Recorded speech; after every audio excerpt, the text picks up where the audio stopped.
Con ustedes se queda el doctor Carlos Ulises Mata, que es un ensayista y universitario egresado de nuestra Universidad de Guanajuato, con el libro La poesía de Eduardo Lizalde. En 2001 obtuvo el Premio Nacional de Ensayo Literario José Revueltas. Ensayos suyos han aparecido en las revistas de la Biblioteca de México, Crítica, Nexos, Confabulario, Laberintos, y en sus libros dedicados a Gabriel Said, José Ledesma Lima y Eduardo Lizalde. En 2014 editó y anotó para el Fondo de Cultura Económica otro Efraín, antología prosística de Efraín Huerta, y en 2017 la poesía reunida de Margarita Villaseñor, que fue publicada por la universidad y el gobierno del estado. Sin más, los dejo en manos del profesor Carlos Mata y pues bienvenidos a esta conferencia. Gracias, Leilani, y gracias a todas las personas que están detrás y que no, y a quienes no vemos. Es justo con lo que quiero, y muy brevemente, comenzar dando un rápido agradecimiento. Lo hice ya, Leilani, pero quiero también dirigirlo a dos personas que ya considero mis amigas, aunque no las conozco, no he visto nunca sus caras, pero conozco sus nombres: Laura Cortés, Diana Velasco. Hace unos momentos se incorporó a ese grupo de nuevas amigas, Joana también, que nos ayudó a estar aquí. Representan para mí, son los nombres notorios, aunque no las caras visibles todavía, de un grupo de personas a las que como conjunto les doy el agradecimiento, y son los organizadores de este coloquio, quienes tuvieron la gentileza de invitarme. También en ese exceso de gentileza cometieron una imprecisión que me voy a permitir rectificar antes de comenzar. La primera gentileza es denominarme doctor, siendo que el único grado académico que logré obtener y del que me siento orgulloso es el de licenciatura. Soy licenciado si es que tuviera que ser, pero prefiero también prescindir de ese tratamiento.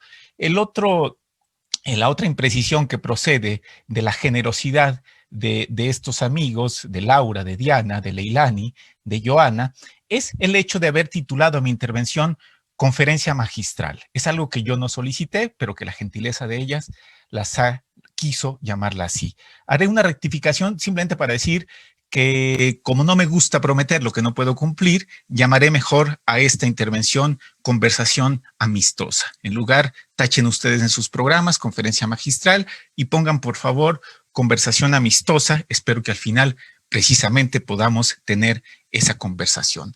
Una segunda rectificación, pero esta es por un error mío, que quiero hacer antes de comenzar. Tiene que ver con el título. La presentación se llama, en el programa que todos tienen en sus manos, Noticias sobre un continente emergido. Quiero hacer una pequeña precisión que consiste en añadir un adjetivo. Quiero, en vez de llamarse como se llama, que se llame Últimas Noticias desde un continente emergido. La precisión, como ustedes lo saben, cuando ustedes escuchan el término Últimas Noticias, lo primero que piensan es en que lo que van a leer, últimas noticias sobre la elección presidencial, últimas noticias sobre la vacuna contra el COVID, ustedes rápidamente perciben, como buenos semiólogos y descifradores de mensajes que son, que van a leer la información más nueva y más actualizada sobre ese asunto, pero que al mismo tiempo se trata de una información que el día de mañana puede cambiar. Es una información digamos, voluble, que se mueve y que se puede modificar. Así quiero que sea esta intervención. Les presentaré la información más nueva, la más actualizada, pero el día de mañana puede ser diferente. Es más, si llegamos a entendernos en lo que voy a decir, quizás sería deseable que mañana sea diferente. Comienzo entonces, pues, a hablar, a leer un texto que se llama así, con el nombre corregido, Últimas Noticias desde un continente emergido. Dice lo siguiente: mi intención es durar alrededor de 45-50 minutos comentando este tema. Hasta hace pocos años, no demasiados, proferir el enunciado, que es como un sustantivo, es como un sujeto, casi como una persona, proferir el enunciado, la prosa de Efraín Huerta, equivalía a referirse a tres de las siguientes posibilidades: a una entidad fantasmal, por eso mismo inacible; segunda, a una cosa remota; al parecer existente décadas atrás, pero sin remedio y con toda justicia, hundida en las hemerotecas y en el olvido, y en una tercera opción, cuando uno decía la prosa de Efraín Huerta, podía estarse refiriendo a una broma textual, a un ser de cuerpo y de alma endeble, constituido por una decena de artículos irrelevantes que no ameritaban la atención de las personas seriamente dedicadas a la literatura, de los lectores de corbata y de bombín. La persistencia de esas tres opciones correspondía, como es fácil explicarlo, a diversos grados de ignorancia, a cual más de escandalosa, pero a fin de cuentas ignorancia. Las tres eran formas de la ignorancia. La primera era la ignorancia de quienes habían oído hablar de textos en prosa de Efraín Huerta sin haber leído uno solo. El segundo tipo de ignorancia correspondía a quienes daban por sentado que tales textos no serían muchos ni relevantes. Y al fin, la tercera ignorancia era aquella de quienes solo habían leído las delgadas compilaciones prosísticas que se publicaron en vida de Efraín Huerta. Quiero decirles desde ahora que son un par de cuadernillos delgadísimos editados por la UNAM que solamente reunían 30 artículos. Ahora bien, para ser justos, esas tres formas de ignorancia a las que me referí sobre la prosa de Efraín Huerta resultaban perfectamente comprensibles. Lo digo así, no porque yo mismo, en algún momento, y lo tengo que confesar ante ustedes, yo mismo haya exhibido una de las tres o las tres ignorancias juntas, sino por la existencia de un embrujo al que todavía, al comenzar este siglo, era imposible escapar. Quiero decirles que no hablo de embrujo gratuitamente, es un término exacto en este momento. Y hablo de embrujo porque por una serie de extraños motivos que se confabularon entre sí, esto que llamamos la prosa de Efraín Huerta fue invisible o no existió durante varias décadas en la cultura mexicana, lo que equivale a decir que no se publicó, no se leyó, no se habló de ella, ni mucho menos se le estudió, como si no existiera. Las tres razones objetivas de esa condición fantasmal fueron por lo menos tres. Hay muchas, pero citaré en este momento tres. La primera, la más determinante de esa condición oculta y fantasmal de la prosa de Huerta, es, para usar las palabras de José Emilio Pacheco, viene del hecho de que Efraín Huerta, a partir de la década de los 60 del siglo pasado, naturalmente, se volvió, cito a José Emilio, uno de los poetas más leídos del país. Se convirtió en el poeta del México post-68 y en el maestro y modelo de buena parte de lo que llamamos la joven poesía. Termina la cita de Pacheco y yo digo, esto significa que Huerta se convirtió en un poeta con mayúsculas. Ya no era un poeta más, era un poeta que se escribe con mayúsculas, así lo escribe José Emilio Pacheco, cuya grandeza, sin embargo, ocultaba su prosa. La segunda razón de este afantasmamiento de la prosa de Huerta también la vio con mucha agudeza José Emilio Pacheco y lo dijo de la siguiente manera. Efraín Huerta, lo cito a José Emilio, no pensó mucho en el sitio que le reservaría el impredecible hit parade de los muertos. Fin de la cita de Pacheco. Como efecto de esa despreocupación, de ese que le valiera absolutamente nada, qué iban a decir de él en el futuro, no pensar en el hit parade de los muertos, el efecto fue que Efraín Huerta no solo no se ocupó de organizar sus textos en prosa como libros, no solo no lo hizo, le importó muy poco, sino que nos hizo creer, nos engañó, nos jugó una broma espléndida para convencernos que hacer la reunión de su prosa, que leer su prosa no valía la pena. Y al fin, la tercera razón que se confabuló para crear esta situación de la que empezamos a hablar, la invisibilidad de la obra de Huerta, fue la terrible suerte, terrible es un adjetivo una vez más también justo, la terrible suerte que corrieron las 3 compilaciones prosísticas que aparecieron después de la muerte de Efraín Huerta. Como saben, Efraín Huerta muere el 3 de febrero de 1982. Entre ese día y, digamos, la fecha no muy lejana del año 2010, durante más de 30 años, durante prácticamente 30 años, se publicaron 3 compilaciones de prosa de Efraín Huerta y todas tuvieron una suerte desastrosa. La primera fue, en 1983, aquellas conferencias, aquellas charlas, así se llamó, transcripción de 9 conferencias dictadas por Huerta en 1964. Quiero decirles, para no explayarme más, que el libro se publicó en la UNAM y se convirtió en un ejemplar más extraño y más inconseguible, más invisible que la vaquita marina. La segunda compilación se publica en 2006, se llama Aurora Roja, Crónicas Juveniles en Tiempos de Lázaro Cárdenas, y fue preparada por el doctor Guillermo Sheridan, y con la terrible suerte de que escribió un prólogo en donde parecía que en vez de estudiar a Huerta, lo odiaba, y entonces la familia, con una razón que me parece que le asistía, prohibió la publicación de esa compilación de 101 crónicas y más de 300 páginas, con lo cual ese ejemplar solamente se imprimió en un tiraje de 50 ejemplares que tenían prohibida la circulación. Se encuentran en las bibliotecas de Princeton, del Congreso de Nueva York, en la Biblioteca Nacional, y hay uno también en mi casa porque uno lo puede descargar de internet de una página secreta que al que le interese se la puedo decir.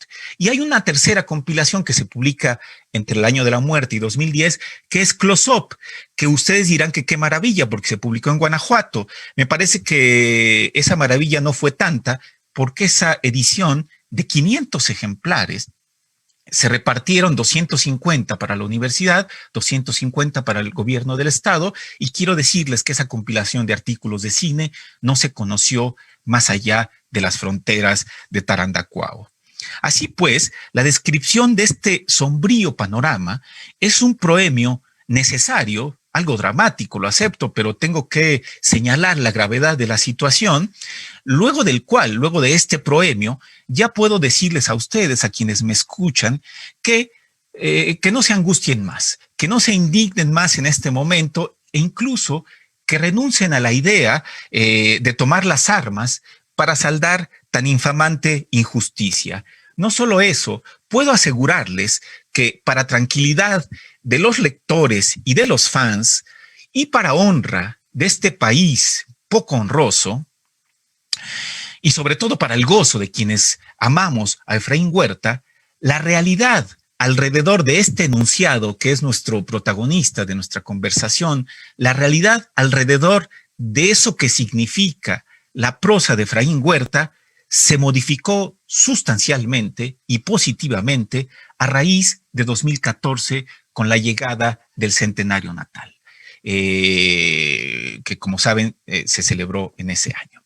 Así pues, entonces, en los momentos que vienen, espero no pasarme de tiempo, trataré de resumir este complejo proceso en 3 fases. Hablar primero, decirles rápidamente cómo fue que ocurrió esa transformación, esa inflexión entre una prosa que nadie conocía o que era despreciada y una prosa que se volvió central en la cultura mexicana. En un segundo momento diré con algún detalle cuáles fueron los efectos inmediatos de esa transformación y al final terminaré con un apartado muy rápido para tratar de decir qué nos queda para el futuro, porque el proceso no ha terminado. Así pues, número 1 de este gran bloque expositivo, y lo llamo la inflexión.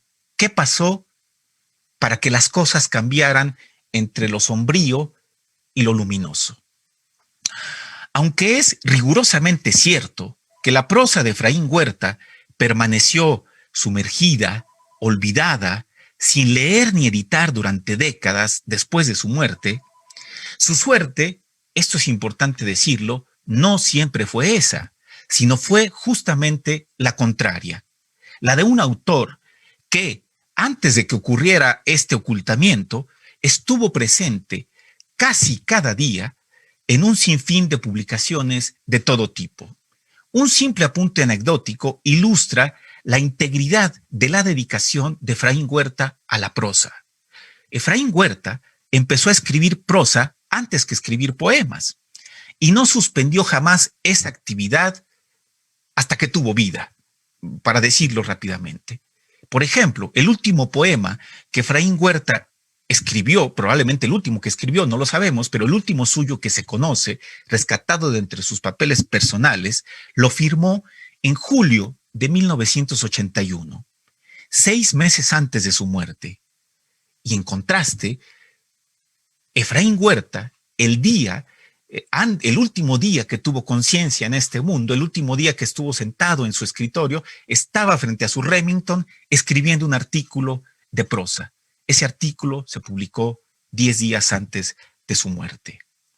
De esa manera, animado por una auténtica necesidad vital, los escritos prosísticos de Efraín Huerta se elaboraron y se publicaron en un arco temporal de 50 años. No olvidemos que Efraín Huerta vivió 67, escribió prosa durante 50 de sus 67 años.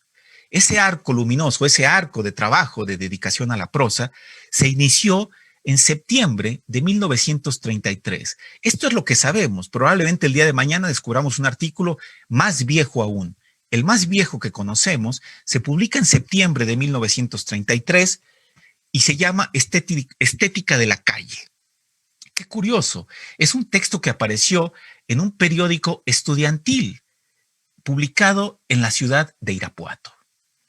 Ese es el inicio del arco de su escritura. Ese arco se cierra, ya lo adelanté un poco, el 24 de enero de 1982, 10 días antes de su muerte, con la publicación de un artículo de su columna Libros y Antilibros en El Gallo Ilustrado. En ese medio siglo, sin fallar una sola semana, Huerta publicó aquí y allá crónicas urbanas y de viaje, artículos políticos y de combate, reportajes, conferencias, reseñas, prólogos de libros, textos sobre cine, textos sobre pintura y sobre escultura. Era algo que le daba mucho orgullo. Decía, cuando no había galerías ni nadie dedicado a escribir sobre arte, yo publiqué estos artículos. La cosa es que lo decía entre sus amigos, nunca lo dijo de una manera formal ni escrita, porque ya dijimos que parecía no darle importancia a su obra. Escribió también piezas líricas, columnas satíricas, inventó un género que les invito, alguien podría escribir un pequeño artículo sobre esto, el género de las crestomatías. La palabra, por supuesto, ya existía, es una palabra antigua, pero el género periodístico de la crestomatía, yo podría decir que lo inventó Efraín Huerta. Entonces, escribió todas estas cosas y además escribió aforismos y además escribió poemas, pero de eso no estamos hablando el día de hoy.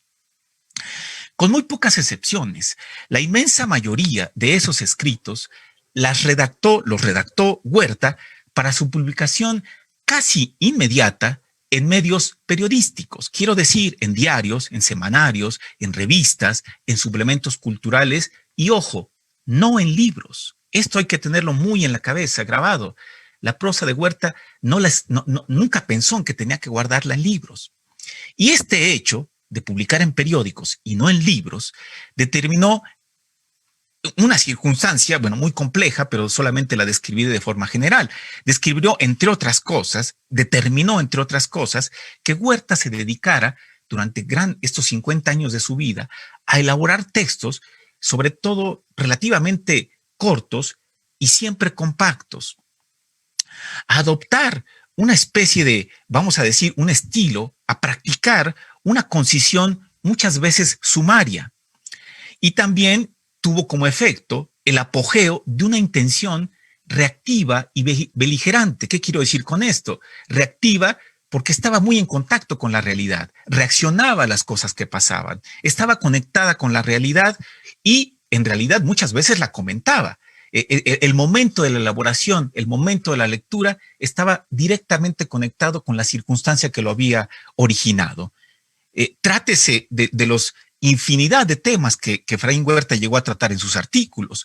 La aparición de un libro, la aparición de una película, la guerra, documentó la guerra, la Segunda Guerra Mundial desde México como pocos autores o quizá ninguno lo hizo. el resultado de las elecciones, el costo del arroz y del pan, el alza de precios, el temblor de 1957, todos los temas que ustedes puedan imaginar que ocurrieron entre 1933 y 1982, vistos desde el mirador de la Ciudad de México, que es donde vivió la mayor parte de su vida, están documentados en la prosa de Efraín Huerta.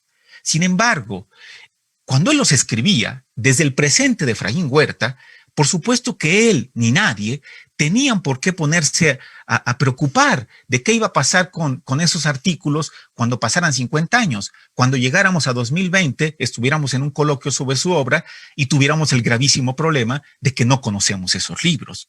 Él no se puso a pensar en eso, pero por supuesto que tuvo efectos, además de los efectos, digamos, estilísticos o formales a los que me referí, tuvo también una serie de efectos que no me atrevo a llamar negativos, pero que sí fueron fundamentalmente adversos. Los enlisto de una forma muy rápida. Para empezar, al aparecer esos textos de los que hablamos, en espacios de corta perduración temporal, han ustedes oído la frase de que no hay nada más antiguo que un periódico del día de ayer. Cuando uno toma un periódico de ayer, es la cosa más vieja y la tira a la basura. ¿Sí? Esa corta perduración, ese no cristalizar en libros, provocó que la prosa multiforme de Efraín Huerta se condenara a un muy exiguo, a un pobre o a un inexistente conocimiento de esa producción por parte de quien no vivía en esas épocas, incluso por parte de quien no había comprado el periódico ese día. Si usted no compraba el suplemento donde habló sobre la caída del ángel de la independencia por el temblor de 57, usted va a desconocer por siempre ese artículo, aunque fuera contemporáneo de Efraín Huerta. Pero sobre todo tiene un efecto que es una consecuencia que es la más dolorosa y que es finalmente de la que venimos hablando. Tuvo el efecto de que su prosa no solamente fue poco conocida fuera del momento de publicarse, sino que fue una prosa que ha tenido una escasísima, inexistente prácticamente, valoración de conjunto por parte de la crítica académica, de la crítica universitaria y de los especialistas que también a veces escriben en los medios. Y ha tenido también el efecto de crear una percepción entre muchos estudiosos, los he escuchado personalmente, quienes desprecian, quienes consideran que la prosa de Huerta carece de importancia, que es prescindible y es secundaria. Por supuesto, estoy completamente en desacuerdo con esa idea. Ahora, ¿cómo se fue confabulando esta idea de que la prosa de Efraín Huerta, siendo tan voluminosa, tan omnipresente, no valía la pena? Creo que sin proponérselo, hubo una gran cantidad de críticos literarios, de estudiosos de la literatura mexicana, creo que sin proponérselo, estoy seguro que no tendrían la mala fe de hacerlo, contribuyeron a lograr este ocultamiento. Daré solamente 3 ejemplos para tratar de avanzar más rápidamente. El primero es el de Carlos Monsiváis. Cuando Efraín Huerta muere, Monsiváis publica un artículo muy hermoso por lo demás, en buena parte de su realización. Sin embargo, dice la siguiente frase, pongan mucha atención, son palabras de Monsiváis. Dice, su modo de vida de Efraín Huerta lo extrae del periodismo, de las crónicas cinematográficas y deportivas, de los artículos políticos y humorísticos, su modo de vida. Es decir, para Monsiváis, la producción de Huerta era una forma de llevar un pan a la casa. Era una manera, era un trabajo como vender llantas o como arreglar radios, equipos de radio. Era una práctica de sobrevivencia. No dice una sola palabra cómo estaban escritos esos artículos. Una actitud parecida de desprecio por la escritura prosística de Huerta lo encontramos en un libro muy leído, justamente muy leído, porque es un libro importante de José Luis Martínez, uno de los principales estudiosos de la literatura mexicana, quien vean lo que dice lo siguiente, cito a Martínez: el trabajo cotidiano de Efraín Huerta fue el periodismo en todas sus modalidades, pero su vocación persistente fue la poesía. De manera muy subterránea, hay una equiparación, termina la cita de Martínez, hay una equiparación adversa frente a la prosa. Es decir, la prosa es trabajo cotidiano. Vuelvo a lo mismo. como vender llantas o como vender enciclopedias a la puerta de una casa. Y la poesía es vocación persistente. La poesía está rodeada de ángeles y de nubes, y la prosa está rodeada de suciedad y de cotidianidad y de trabajo y de sudor.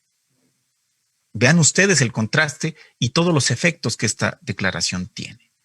Y sin embargo, también hay una idea complementaria que también circuló, sigue circulando actualmente entre la crítica literaria sobre los autores mexicanos, que está muy representada en una expresión de Guillermo Sheridan. Leo directamente lo que dice Sheridan.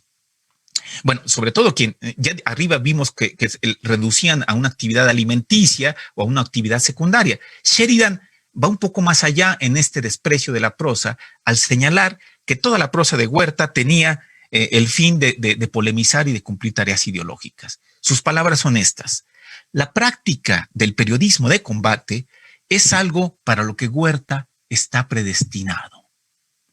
No sé qué significa esto. Más adelante dice la siguiente frase: desde el principio, Huerta asumió la escritura periodística como labor de propaganda. Labor alimenticia, labor de propaganda, trabajo cotidiano, es decir, no es literatura. En un golpe y en un plumazo, estos tres autores, importantísimos obviamente, si no estoy tratando de denostar su trabajo, pero concretamente sobre Efraín Huerta, creo que fundamentalmente se equivocaron. En paralelo al afincamiento de estos prejuicios, como se anotó arriba, sucedió este proceso del que ya hablamos y voy a tratar de abreviar. Es decir, la consagración de Efraín Huerta. Las dos cosas ocurrieron paralelamente. Por un lado, se despreciaba su prosa y por otro lado, se reafirmaba la consagración de Efraín Huerta como poeta. Es una consagración a la que contribuyen por igual las instituciones, que al final, en los últimos 15 años de la vida de Efraín Huerta, le dieron todos los premios existentes: el Premio Villaurrutia, el Premio Nacional de Ciencias y Artes, el Premio Nacional de Periodismo, diversos premios regionales que se entregan a los estados. Todos los premios importantes los recibió Efraín en los últimos 10 o 12 años de su vida. Contribuyeron también a la consagración los críticos, que cuando escribían sobre Efraín Huerta, a su consagración como poeta y a su olvido como prosista, los críticos, que cuando escribían de Efraín, parecía que hablaban de un señor que solo había escrito poemas. No decían una sola palabra sobre su prosa. Y contribuyeron también al fin, y esto es algo un poco triste, un poco curioso, los propios lectores que no hicieron un esfuerzo por descubrir qué más había detrás del nombre de Efraín Huerta y que se conformaron con leer sus poemas. Y a veces este sería un capítulo al que me gustaría referirme en otro momento.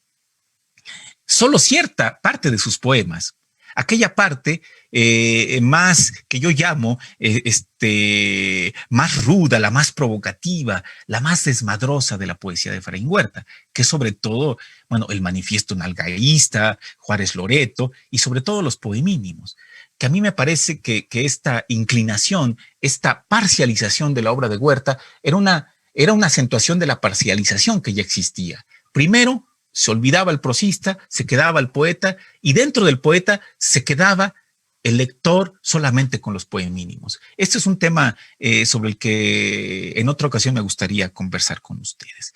Ahora bien, estábamos en esta terrible situación cuando llegó el centenario. Cuando llegó el centenario en 2014, y quiero decirles que a partir de ese momento todas las cosas cambiaron. Como todos ustedes saben, en 2014, además del centenario de Efraín Huerta, se conmemoraron otros centenarios de grandes escritores mexicanos, de algunos menos conocidos. Tendremos que citar obligadamente también la coincidencia del centenario en 2014 de Octavio Paz, de José Revueltas, de María del Carmen Millán, de Alberto Quintero Álvarez, también integrante de la generación de Taller, y de algunos otros realmente menos conocidos. También en el ámbito internacional coincidió con la conmemoración del centenario de escritores tan importantes como Marguerite Duras, como Julio Cortázar, como Adolfo Bioy Casares, como Nicanor Parra, como Dylan Thomas, como John Berryman y muchos otros más que están en la lista de centenarios de ese año. Los menciono con toda intención a los internacionales y a los nacionales, con el propósito de que ustedes tengan en su mente el efecto diverso que el cumplimiento de sus centenarios tuvo en su posteridad. En resumen, podría decir que prácticamente todos los autores, menos Huerta, no vieron modificada la idea que de ellos se tenía como autores por la llegada del centenario. Huerta fue la excepción. Huerta cambió completamente su visión a partir del centenario. Pero vayamos por partes. Les pido entonces que no dejen de tener en la cabeza estos autores que mencionamos, sobre todo a Octavio Paz y a José Revueltas. Y bueno, les pido también que no olviden a María Félix, porque María Félix también nació en 1914. Pero quiero pues concentrarme en la suerte que tuvo Octavio Paz, Efraín Huerta y José Revueltas a partir de su centenario. Como no podía ser de otra manera, los autores, estos tres autores, fueron objeto de homenajes de todo tipo, algunos significativos y otros deleznables, unos animados por la auténtica admiración y los otros, buena parte de ellos, por la obligación burocrática y por el tedio. En el recuerdo, no en el recuerdo de ustedes, la gente que nos escucha tendrá 20 años, hace 6 años tendría 14, entonces estarían saliendo de la primaria, pero yo que tengo más años y muchos de los que nos escuchan, algunos de los que nos escuchan, sí nos acordamos, cruzan en nuestro recuerdo de 2014 distintos, numerosos congresos académicos, develaciones de placas, de estatua y de estatuas también. Hay una espantosa de Efraín Huerta en la Avenida Juárez, en la Ciudad de México. Programas televisivos, documentales que curiosamente se transmitían siempre a las 12 de la noche o a las 2 de la mañana, con este concepto de la televisión nacional que entiende la literatura como pornografía, como una cosa que no se debe de ver y se pone en los canales más inaccesibles y a las horas más imposibles.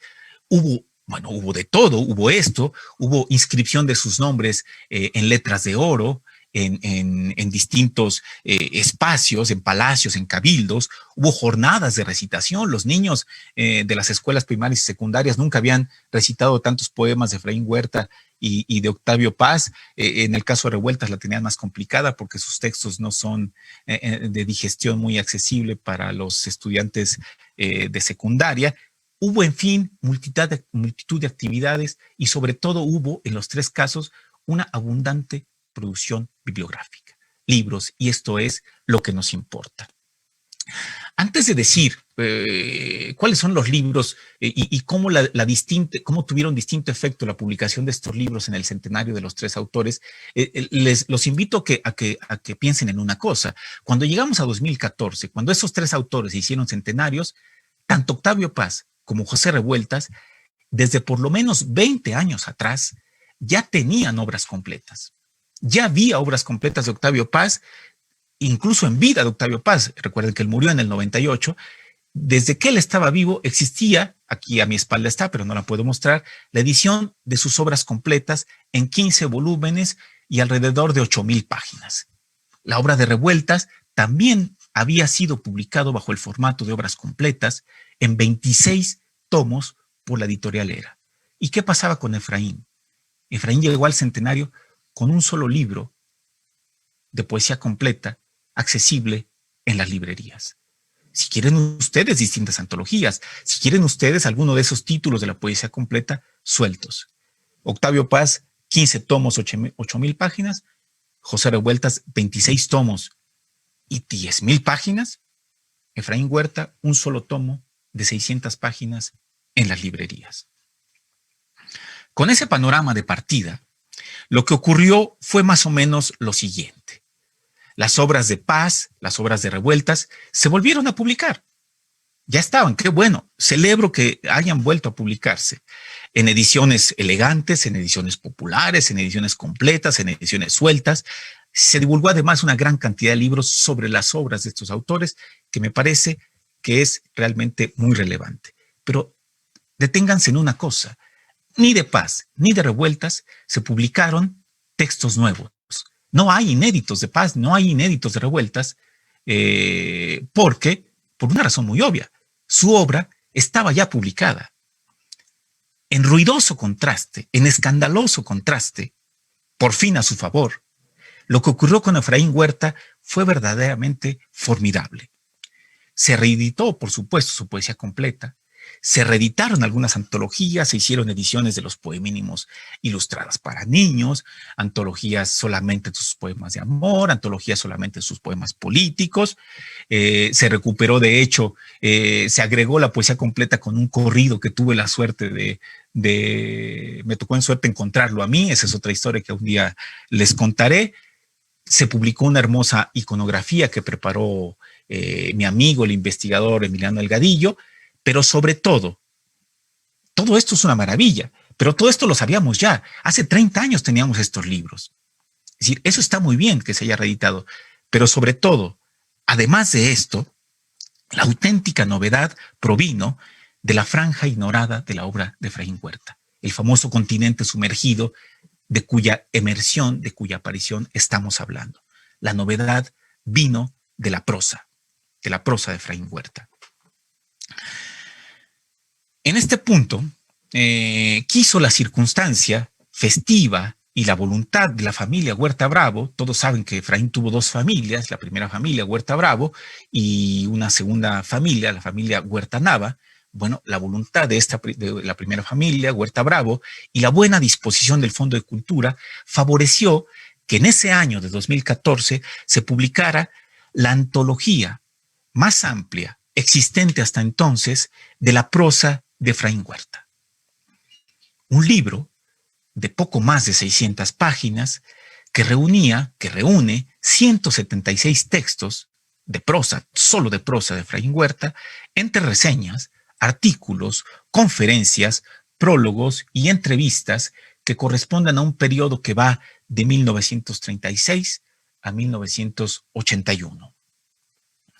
Tomás Granados Salinas, quien en 2014 era director editorial del Fondo de Cultura Económica, tuvo un gran acierto cuando este libro estaba por aparecer.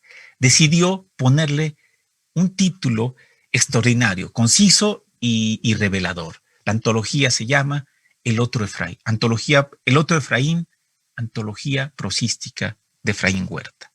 El Otro Efraín es un enunciado que en su sencillez nos venía a decir hace 6 años una cosa que todavía entonces era para muchos extraña, era para muchos dudosa, era para muchos incierta, pero que hoy es innegable. Gracias a Tomás Granados, quien puso este título, venimos a escuchar que Efraín Huerta era un poeta, sí, por supuesto, extraordinario, pero que hay en él otros tantos escritores, como el poeta, de la misma relevancia, de una relevancia equivalente que necesitaban ser leídos. Segundo apartado, ¿qué nos trajo esta inflexión de la que hablamos? Son las 12:55, dedicaré 5 minutos a esta parte y otros 5 a la que resta. ¿Cuál fue la cosecha? ¿Qué nos trajo este proceso entre lo despreciado y lo que empezaba a ser interesante a partir de la publicación de esta antología a la que nos referimos? Bueno, la publicación de la antología El Otro Efraín, digamos que fue el comienzo más o menos fortuito de un proceso riquísimo, no solo de puesta en circulación de esta franja textual poco conocida, pobremente conocida de la obra de Huerta, sino sobre todo, las dos cosas son importantes, que la obra circule, pero también fue el inicio de un proceso de revaloración de la obra entera de Efraín Huerta a partir de una cosa que es tan sencilla pero que es tan trascendente: el cambio de mirada, el cambio de consideración, el cambio de aprecio que los lectores y los críticos comenzamos a poder tener sobre la obra en prosa de Efraín Huerta. La aparición de los nuevos Efraínes revelaba una riqueza hasta entonces ignorada. Este proceso es un proceso inconcluso y, como dije, tiene dos estribaduras. Por un lado, la estribadura editorial. Es importante que los libros se publiquen, pero no solamente los libros, una vez publicados, mágicamente operan la revaloración. Digamos rápidamente qué pasó con los libros. Entre 2014 y 2015, a partir de la aparición que mencioné de la antología del Otro Efraín, han aparecido en 2014 y 2015 5 títulos más de prosa de Efraín Huerta. 4 de esos títulos, en lo que a mí me parece un acto de amor y un acto muy admirable de entrega a la obra de su padre, 4 de estos títulos fueron preparados por Raquel Huerta Nava, quien lamentablemente, como sabemos, falleció a los 55 años en 2018. Estando activa, Raquel tuvo oportunidad, pues, en 2014 de preparar estos 4, por lo menos de los que voy a describir, 4 de estos volúmenes durante el centenario. Leo simplemente sus títulos y los describo rápidamente. Todos se pueden adquirir, a diferencia de los anteriores. Estos no están prohibidos, estos no los prohibió la familia, estos no están escondidos, estos no son difíciles de conseguir. Uno es, el primero en el orden de aparición, Canción del Alba, que se publicó en Guanajuato, reúne 111 textos, tiene el interés de incluir 5 textos que es lo único que en toda la producción de Huerta que conocemos podríamos llamar como relatos o como ficción autobiográfica. Canción del Alba, el primero. El segundo que prepara Raquel es Efraín Huerta en el Gallo Ilustrado, que es una selección de su columna Libros y Antilibros. Se publican ahí 70 columnas, 70 entregas de esta famosa columna. También Raquel en la UNAM entregó para su publicación el libro, tomó el nombre de Cine y Anticine, que es la reunión de 49 colaboraciones sobre cine que Efraín Huerta publicó en una revista de la Ciudad de México. Y finalmente, cuando ya estábamos, de hecho, en el año 2015, también Raquel Huerta entregó a la UNAM una compilación titulada Palabra frente al cielo. Sería cuestión de otra conversación decir que la repetición de algunos artículos que aparecen en ambos libros, pero este no es el tema. Son 4 libros finalmente nuevos que circularon a partir de 2014 e incluso en 2015. Sumada a estas compilaciones, estoy en la condición de anunciarles una novedad. Está por aparecer una nueva contribución en la editorial Almadía que se titulará Prosas de Guerra y Esperanza.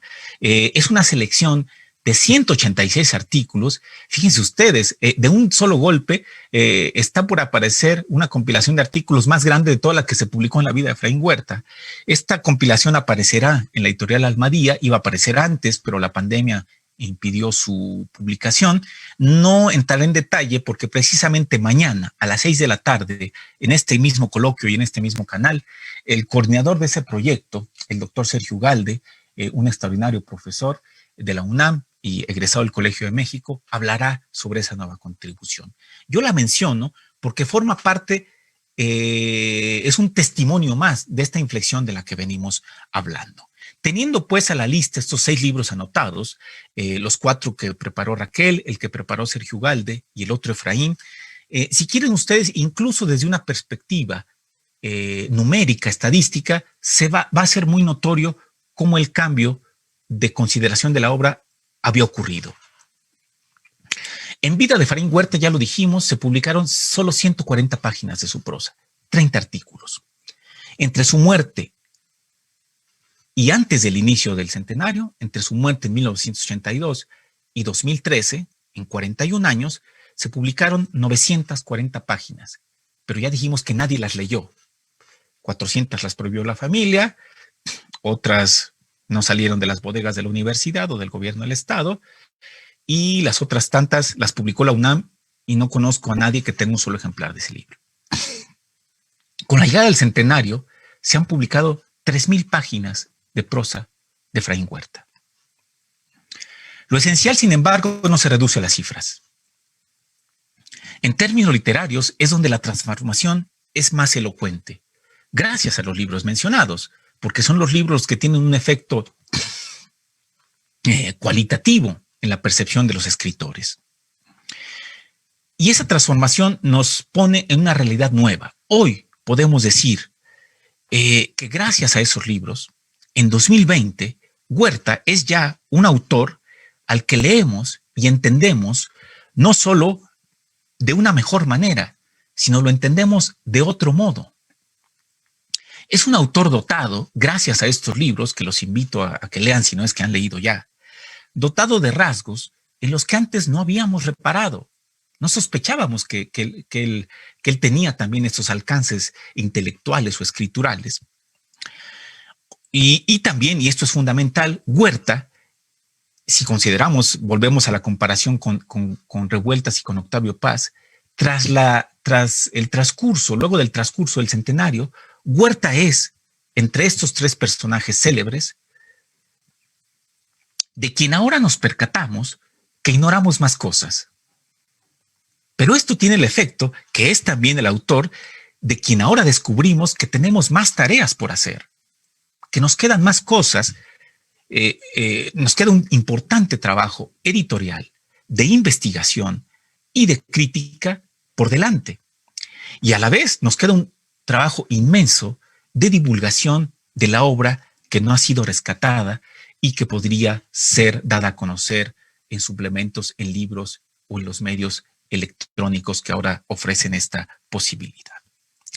Ahora bien, como el tiempo se empieza a ponerme presión, yo ya tendría que estar terminando. En realidad, yo solamente voy a recuperar los minutos que no pude utilizar porque empezamos un poco después. Tenía preparado, de hecho, una exposición un poco más detallada para revisar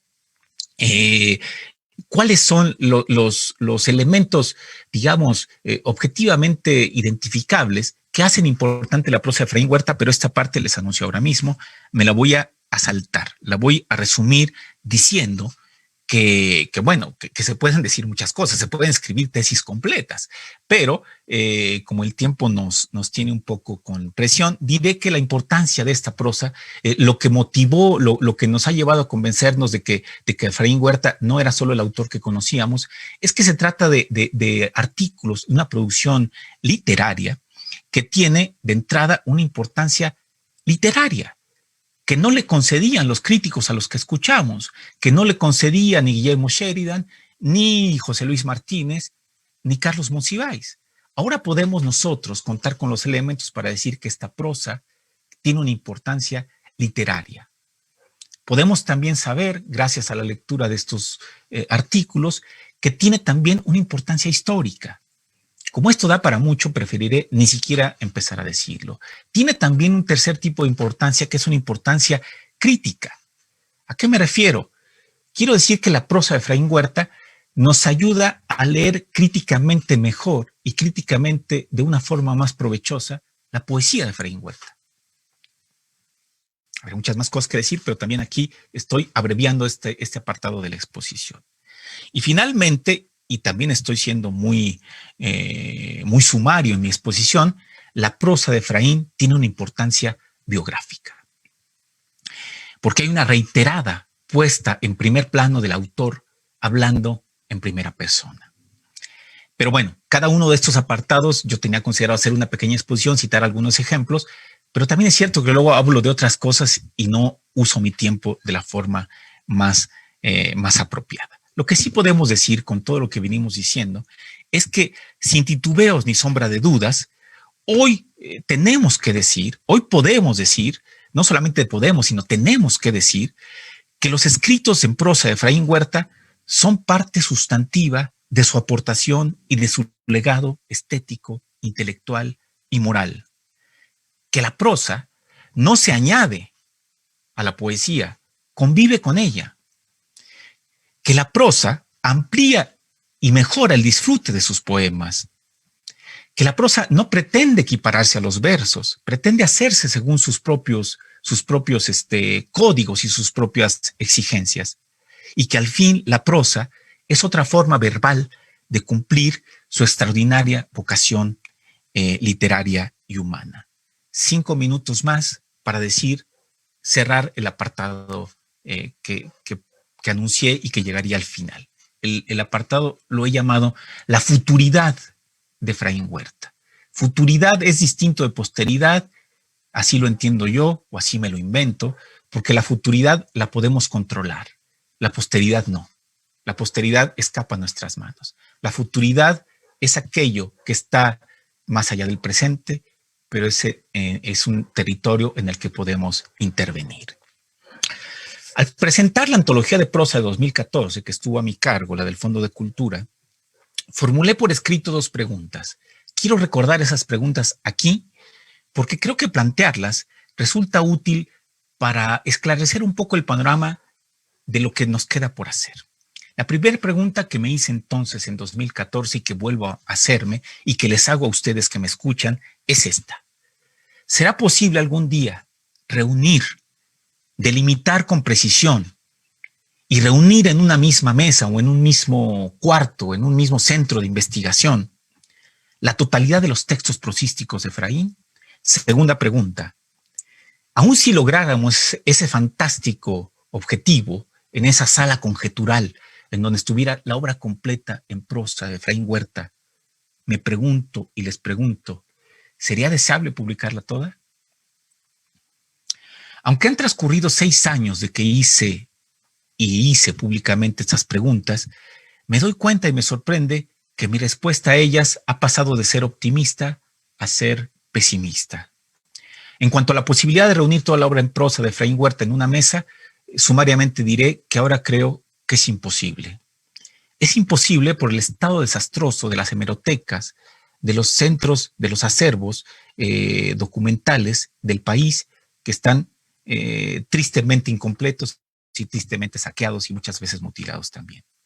Es difícil porque no tenemos las referencias para ir a dar esos periódicos. Efraín Huerta publicó lo mismo en Santiago de Cuba, en Madrid y en Angangueo, Michoacán. Y si había una revista que se publicara en Topolobampo, probablemente hay un artículo de Efraín ahí. Pero no sabemos en dónde están y tenemos mucha dificultad, una dificultad quizá irresoluble para localizarlos. Y sobre todo, Efraín Huerta, esa es otra dificultad por la que ya no creo que sea posible reunir toda la prosa. Efraín Huerta escribió buena parte de su colaboración periodística con seudónimos que no hemos logrado identificar o de manera anónima. Pregúntenle esto mañana a Sergio Ugalde, que conoce bien el tema. Ahora bien, la segunda pregunta, ¿vale la pena que publiquemos toda la que encontremos? En 2014 preferí no pronunciarme y ahora creo que me inclino más por la idea de que no todo debe ser publicado. Veamos por qué opino esto. ¿Por qué me inclino a la idea de que no toda la prosa de Efraín Huerta puede ser o debe ser publicada? Diré primero la idea que tengo sobre lo que son las obras completas. Las obras completas corresponden a un concepto inestable, relativo, que es aplicable o que funciona según a qué autor se lo apliquemos. Si pensamos en Borges, si pensamos en Rulfo, en Arreola, la idea de obras completas es una idea indispensable y necesaria. Pero esa misma idea de obras completas se vuelve irrelevante e inoportuna cuando hablamos de los autores caudalosos. Cuando pensamos en Lope de Vega, cuando pensamos en Georges Simenon, cuando pensamos en Voltaire y cuando pensamos en Efraín Huerta. Los autores caudalosos tienen la condición de reiterar sus aciertos, de tener caídas ocasionales o de tener textos derivativos, textos que ya están contenidos en otros textos, que se escriben por compromiso o por necesidad, que sin disminuir notoriamente su calidad, no son indispensables o no agregan nada a las mejores realizaciones de su propia producción. Y ese es justo el caso de Efraín Huerta, según lo he podido constatar. Como dije antes, la cantidad, las fechas y los lugares de publicación de su obra no hemos terminado de establecerla. De acuerdo con las estimaciones más conservadoras, les pido que tomen nota de esto porque se van a asustar, las estimaciones más conservadoras sobre dónde está y cuánta es la obra prosística de Efraín Huerta, que están fundadas entre lo que ya conocemos, entre los periódicos donde sí sabemos que colaboró, donde alguien nos dijo, ya vimos un artículo en el Diario de México, entonces sabemos que ahí debe haber una serie. El cálculo más conservador sitúa el conjunto de la prosa de Efraín Huerta en 5,000 escritos. El problema es que existe un cálculo divergente. A mí llegó a comunicármelo personalmente, seguramente lo dijo también, aunque creo que nunca lo puso por escrito. Raquel Huerta me dijo un día que ella pensaba que su padre pudo escribir más de 10,000 textos, tomando como base, según ella, que su padre escribió entre 15 y 17 artículos por mes y que si trabajó 50 años y 50 años lo multiplicamos por 60 meses, su padre escribió más de 10,000 artículos. Quiero decirles que a este momento se han publicado menos de 700. Estos libros que ya les dije, que ocupan unos 25 centímetros lineales, tendrían que multiplicarse por 15. ¿Sí? Teníamos que tener 15 veces más los libros que ya tenemos si creyéramos que Raquel Huerta tiene razón. Tuve oportunidad de decírselo en vida. No creo en esta estimación. Me parece que es una estimación demasiado optimista e infundada, sobre todo porque el promedio de escritura de Huerta no se mantuvo siempre entre los 15 o 20 artículos por mes. Hay ocasiones en que lo superó. Hay meses en que publicó 23 artículos por mes. Pero a partir del cáncer, por ejemplo, en 1973, no pudo mantener ese ritmo. Pero bueno, sin tener yo ni nadie, por ahora, la capacidad para zanjar esta divergencia numérica, lo que es evidente es algo que es mejor enunciarlo. Ya podemos decir, ya sea que nos quedemos con 5,000 o con 10,000, lo que es evidente es que Huerta, la de Huerta, es una de las obras más copiosas del siglo XX mexicano. Solo comparable probablemente con la de Salvador Novo y con la de Rafael Solana, y en páginas escritas solo comparable con la de Alfonso Reyes. Ahora bien, ¿qué hacemos ante este volumen? José Emilio Pacheco decía, hay una opción que sería la mejor en un mundo ideal, publicar antologías de esos autores tan caudalosos para el público en general y publicar obras completas en 100 ejemplares que estén en las bibliotecas para que los consulten los investigadores. La idea es muy buena, sin embargo, pasa lo siguiente. A mí me plantea un problema, con esto termino. Ante los autores a quienes amo, ¿de qué lado estoy? ¿Del público, que goza solo lo mejor de sus obras, seleccionado por otros? ¿O estoy del lado del especialista, del obsesionado con leer hasta la agenda telefónica y la lista del mercado de mis maestros? La disyuntiva es insoluble, sobre todo en la circunstancia en la que nos encontramos hoy. Pero no tengo duda, si alguien me pregunta hoy, 18 de noviembre de 2020, y eso que he leído todos los libros que hasta ahora se han publicado, si alguien me pregunta si quiero leer más, si quiero leer toda la obra prosística de Efraín Huerta, mi respuesta es decidida, clara y feliz. Sí quiero leerla y sé que muchos comparten mi avidez. Gracias por escucharme y si tuviéramos oportunidad para hacer preguntas, muchas gracias. Leiliani. Sí, muchísimas gracias por su intervención, por su participación. Estoy segura de que esto es algo muy útil para todos nosotros. Qué mejor manera de abrir este coloquio con una conferencia sobre el mismísimo Efraín Huerta.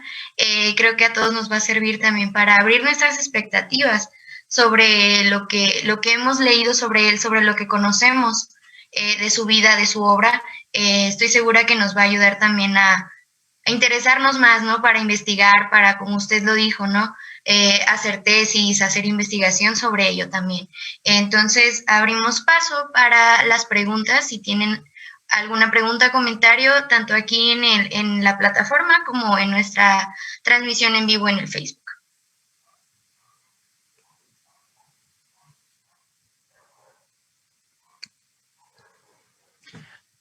Mientras se animan, bueno, yo puedo estar diciendo una cosa, en cuanto levanten la mano yo me callo, ¿no? Pero justo eso me parece que tiene esa intención que tú dices, Leilani. Es decir, es una manera de... ¿Así? ¿Hay una pregunta? Perdón.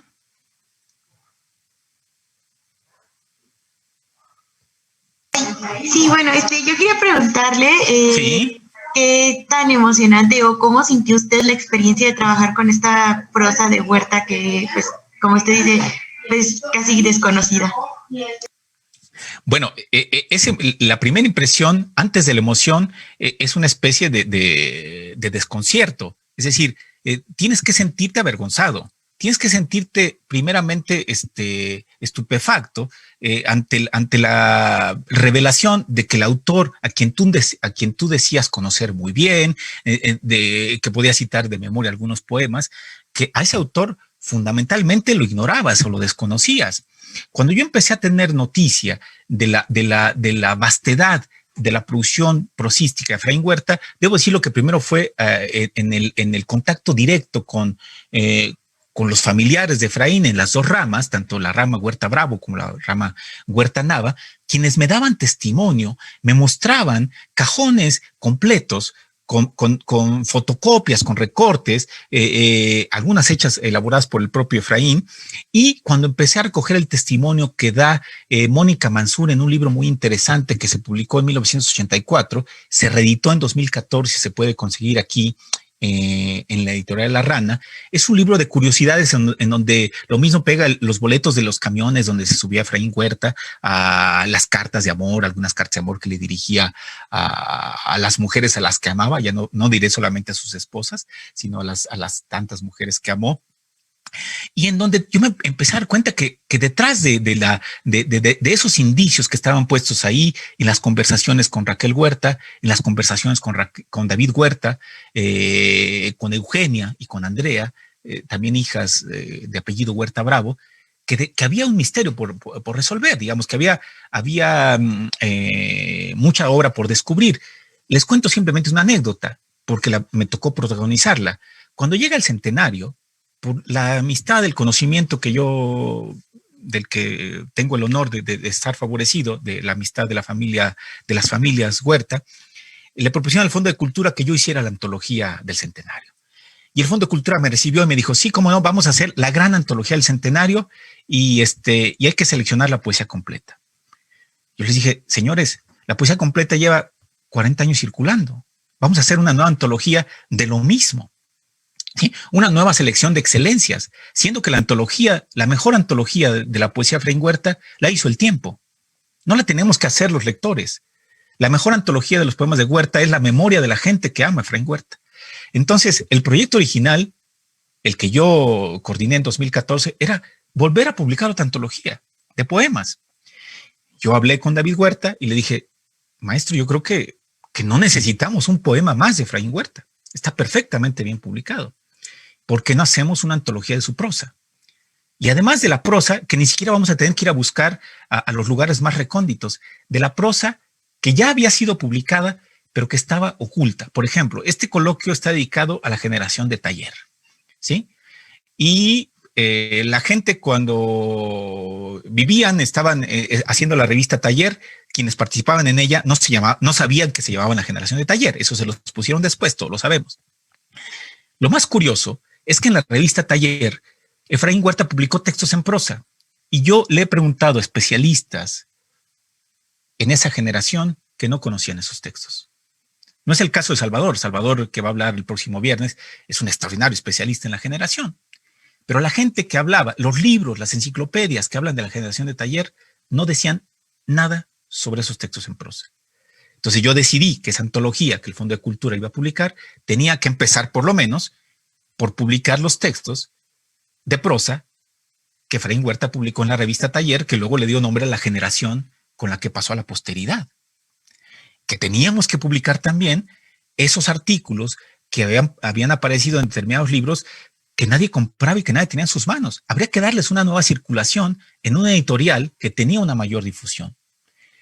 Los propios artículos que rescató Guillermo Sheridan y que la familia prohibió su publicación, había que publicarlos de una manera diferente, no transcribiendo los de Sheridan, sino yendo a las hemerotecas, cosa que tuve el gusto de hacer, y de ver los periódicos de 1936, del Diario del Sureste de Mérida, del Nacional de 1937 a 1940, fotocopiar, tomar una foto con un iPad, regresar a mi casa, hacer la transcripción hasta completar un centenar de artículos registrados de esa manera. Entonces la respuesta, si te fijas, siempre hablo mucho, nunca soy conciso, es estupefacción, es sorpresa y es compromiso. Es decir, esto no puede seguir así, pero no lo puedo hacer yo solo. Lo tenemos que hacer todos, lo tenemos que hacer muchos, entre muchos, lo pueden hacer ustedes también.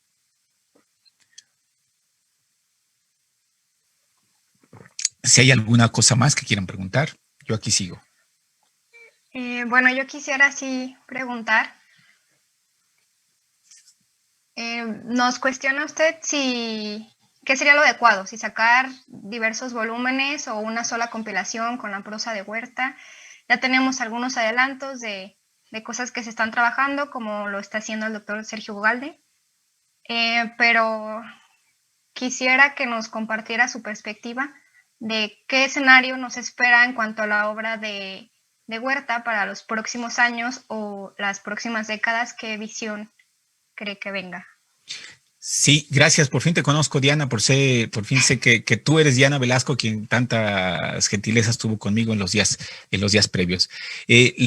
Lo respondo sin responderlo de una manera tajante porque no contamos con los elementos para tomar esa decisión todavía. Por eso en algún momento de mi intervención dije hasta ahora, y en otro momento también me refería en este momento.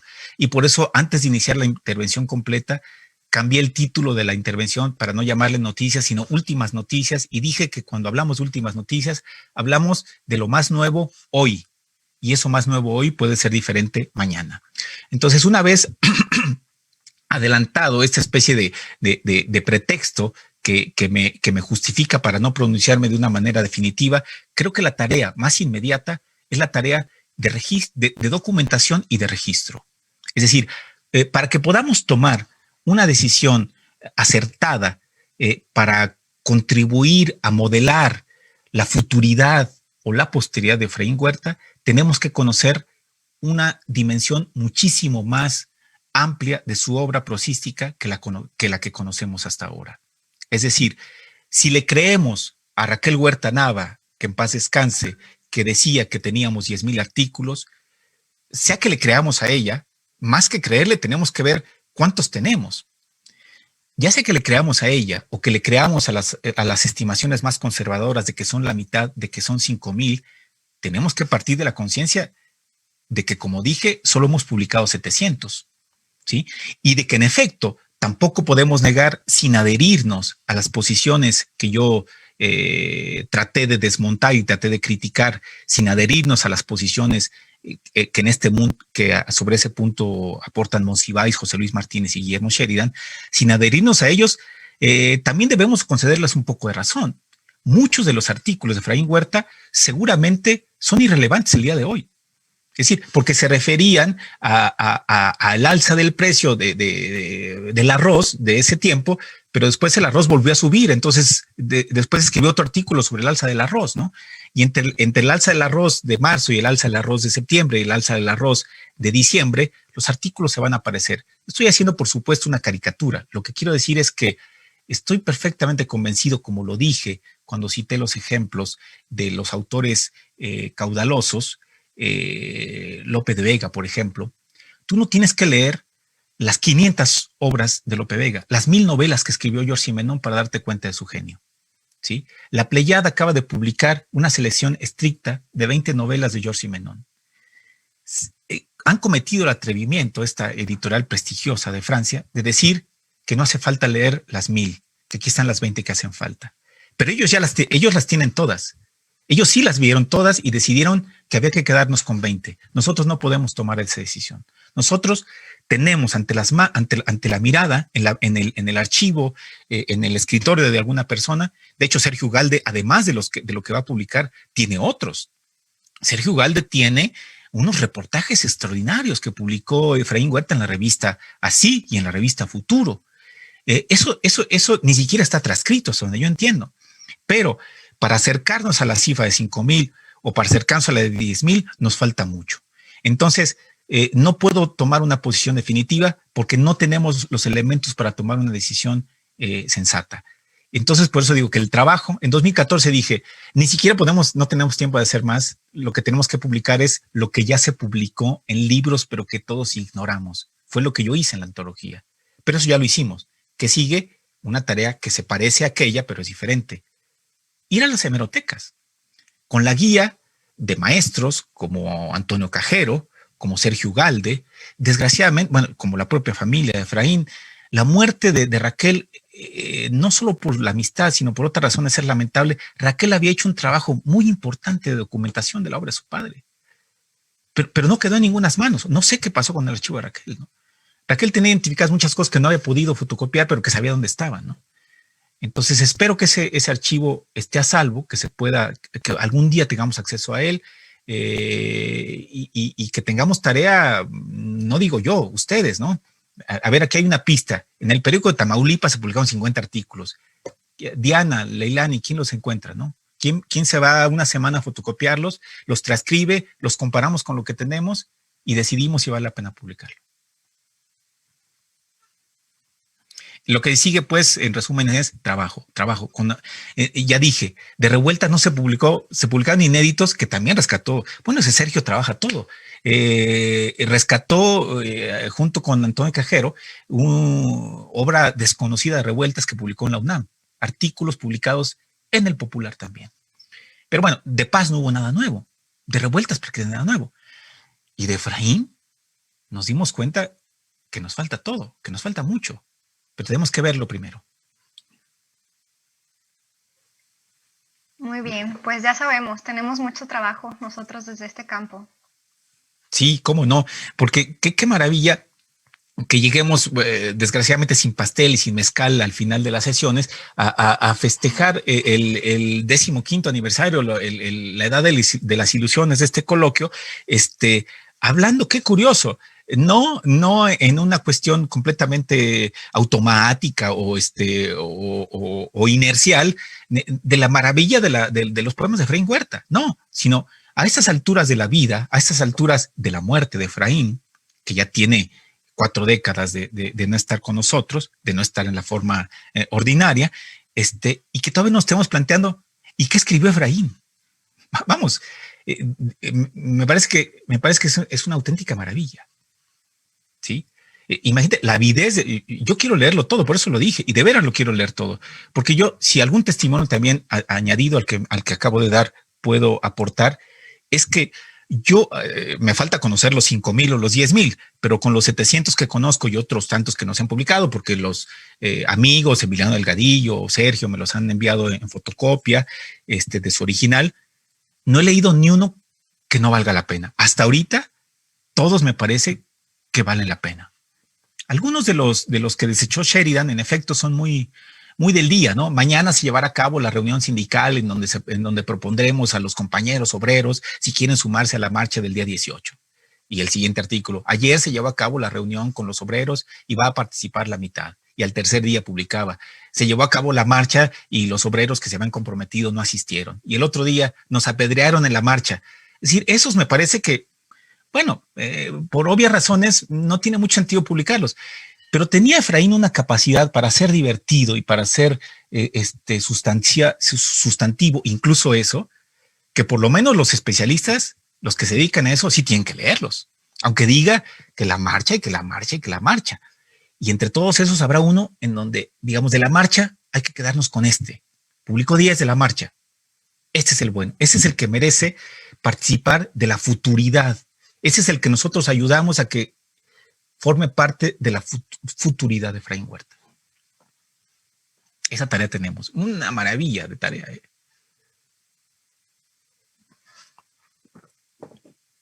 ¿Alguna cosa más o nos despedimos? A las 2 de la tarde ustedes tienen otra actividad. Entonces, para que no se olviden que tienen que ir a desayunar, ir a almorzar o... bueno, ustedes ya estaban peinadas, yo no. Yo, bueno, es una disculpa que tengo que añadir, que yo normalmente tengo un peinado mucho más atractivo. Ni siquiera atractivo es, ¿no?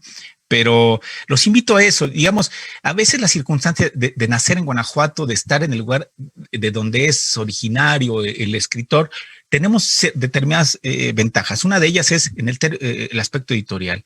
Ya, insisto, no tuve tiempo yo de detallar la aportación específica de cada libro. Pero si estamos en Guanajuato, lo más fácil es salir mañana o meterse a la página de la librería universitaria y comprar Canción del Alba y leerlos todos. ¿Sí? Son 700 páginas. Leerlos. Luego, pedirle a un amigo prestado Palabra frente al cielo. Darse cuenta que tiene muchos artículos repetidos. Entonces decir, bueno, ya leí todo Palabra frente al cielo. Los de Palabra frente al cielo que no están en Canción del Alba son estos. Me los leo. Descargar los 101 que publicó Sheridan. Muchos van a darse cuenta que están también en los que reunió Raquel. Bueno, yo les presto la del Fondo de Cultura Económica, decir, bueno, aquí hay otros diferentes. Y se van a empezar a hacer idea del panorama que está detrás, ¿no? Desde Guanajuato, todavía sin salir, bueno, y ahora no nos dejan salir a ningún lado, ¿no? Pero sin ir más lejos todavía. Y después seguir el otro camino, pedir consejo a Cajero, a Ugalde, a Emiliano Delgadillo, a David Huerta, para seguir lo que falta. Sí, bueno, extendemos nuevamente el agradecimiento por su tiempo, por su participación aquí. Muchísimas gracias por esto, por abrirnos las expectativas respecto a la obra de Huerta, sobre todo para dedicarnos más a su estudio, para que sigan habiendo más ediciones de este coloquio. Pues sin nada más por agregar, nos despedimos de esta sesión. Muchísimas gracias. Continúen aquí pendientes para las siguientes actividades que se vienen. A las 2 tenemos una mesa, entonces pues los esperamos por ahí, no se desconecten. También síganos por las transmisiones en nuestras redes sociales, Coloquio Nacional Efraín Huerta, y pues muchísimas gracias por su participación. Muchas gracias a todos.